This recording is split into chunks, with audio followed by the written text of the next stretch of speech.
अस्सलाम वालेकुम जनाब, वेलकम, खुशामदीद। आज की वीडियो जो है आप लोगों के लिए, आपने मर जाना है एक दिन, मैंने भी मर जाना है और ये ज़िंदगी जो है ना यूं ही गुजर गई है, हमारी तो गुजर गई है।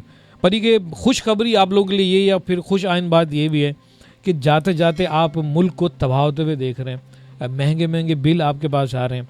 आप शायद ही डिप्रेशन का शिकार भी हो चुके होंगे कि यार ये किस तरह से गुजारा होगा, क्या होगा। आप अपने बारे में सोच रहे हैं, पर ये अपनी नस्ल के बारे में बिल्कुल भी नहीं सोच रहे कि आपकी नस्ल इन चीज़ों का कैसे मुकाबला करेगी। अब हम अगर जाते हैं 100 साल पहले या 80 साल पहले, तो हमारे बुज़ुर्ग कहाँ से आए। एक देहात भरी ज़िंदगी थी जो कि खेतों में काम वाम करते थे, कुछ अनाज जमा करके कुछ ना कुछ बना लेते थे। उस टाइम वही जो है ना ज़्यादा पैसे वाले होता था, जिसके पास ज़मीन थी तो वो ज़मीन से उगाता था, कुछ चंद अपने पास रखता था, दाने वगैरह कुछ आवाम को दे देता था। ये एक ज़िंदगी का तर्ज़ अमल था। और शहरों जैसी एक लानत बना दी गई, सबको इकट्ठा करके यहाँ बिठा दिया गया और बोल दिया गया कि आपको सहूलत मिलेगी, इलाज, तालीम वगैरह बहुत कुछ, अकल, शऊर और ये सारा कुछ। अब नतीजा क्या निकला कि बिजली महंगी कर दी गई, गैस बिल्कुल आपको नहीं मिल रहा है यहाँ पे, और तालीम भी महंगी कर दी गई। इसके ऊपर भी बहुत बड़ा माफिया है। और कुछ जंगल से निकल के लोग आए, उन्होंने भी अपने पास हथियार रख लिए, ज़रा सी बात पर लड़ाई होती है तो फायर मार देते हैं एक दूसरे को।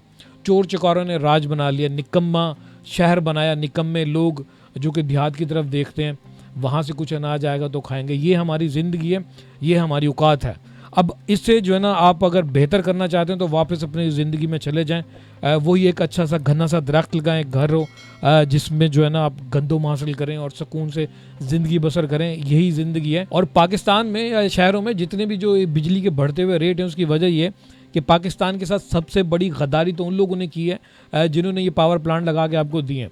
इन्होंने जितने भी लगाए, ये गैस, डीजल, पेट्रोल वगैरह के ऊपर चलते हैं, इनका फ्यूल बाहर मुल्क से आता है। अब ये डॉलर की मद में आपको और मुझे पे करनी पड़ती है बिजली, जिसकी वजह से ये महंगी है। अब ये बिजली घर कहाँ पे लगने होने चाहिए थे? जितने भी बहते हुए दरिया हैं वहाँ पे पुलों के पास ये लगते हैं, ताकि जहाँ पे पानी की रवानगी होती है, मोटरें घूमें, ताकि पहिया जो है ना घूमे और पूरे मुल्क रोशन हो। तो उस टाइम इंजीनियर साहब या फिर जितनी भी हुकूमत थी, वो इस चीज़ की जिम्मेदार है कि ये मुल्क के साथ गद्दारी क्यों की गई। तो मुजफ्फरगढ़ एक पावर प्लांट मैंने देखा, वहाँ पे भी यही सिस्टम है, फ्यूल, डीजल वगैरह उसके ऊपर गर्मी अलग करता है। तो दरियाओं को इस्तेमाल करें, दरियाओं पर जाके इस तरह की मशीनरी लगाएं तो बिजली आपकी सस्ती होगी, बिल्कुल फ्री होगी। सिर्फ मशीनरी की मेंटेनेंस होगी, जो कि साल 10 साल 20 साल बाद जाके आपने मेंटेनेंस करना है, ठीक है। तो अब मुल्क इस तरह से तरक्की करते हैं। अब बहुत सारे लोग जो है रोना रो रहे हैं, जी हमने ये कर लिया, हमारे साथ वो हो गया। ना तो कोई सियासतदान आने वाला है, ना तो कोई मौलवी आने वाला है, कोई भी बंदा नहीं आने वाला है, ना तो कोई बंदूक माफिया यहाँ पे आपको बेहतरी लाएगा। क्योंकि अब पाकिस्तान के अंदर ख़ास तौर बचा भी यही है, इंसान और बंदूक माफिया। अब कोई अपने जो है ना रोटी के बारे में बात करता है, सहूलत के बारे में बात करता है, वो जो रात को 8 घंटे की नींद किया करता था, वो भी आपने छीन लिए। बिजली के महंगे बिल, बिजली ना होना, अब इंसान कैसे नींद करेगा, उसकी सेहत किस तरह से ठीक रहेगी, फिर वो जाके काम करेगा, जहनी हालत क्या बनेगी उसकी, सब कुछ बर्बाद कर दिया गया है। अब कोई रोना रोता है तो उसे बंदूक दिखा के चुप करवाने की कोशिश की जाती है। बन्नू जैसे वाक़यात हो रहे हैं, बलूचिस्तान जैसे वाक़यात हो रहे हैं। अब होना क्या है, एक दूसरे को मारना है, ख़त्म करना है।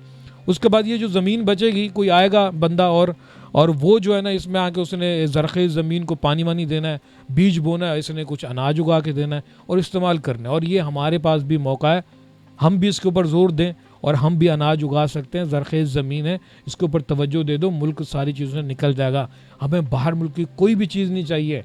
वही बैल वगैरह लो, सारा कुछ करो। इतनी आवाम है, बेरोज़गारी का रोना रो रही है, खेतों में डाल दो इनको, जाके ज़मीनें दे दो। जितने भी इस टाइम पे अब मुल्क के अंदर ज़मीनों के जो मालिक हैं, जो सरकारी सतह पे लोग हैं, बैठे हुए साहिब हैसियत हैं, वो इन गरीब लोगों को दे दो यार। इनका शौक़ होगा, काश्तकारी करें, अनाज उगाएं, सरकार के खाते में भी डालें, ख़ुद भी रखें। जो बचेगी बाहर मुल्क भी एक्सपोर्ट करें, इससे मुल्क बचेगा, वरना कुछ भी नहीं होने वाला। बस ये कि आप शोर शराबा करेंगे, आपके मुंह के अंदर गोली मार दी जाएगी।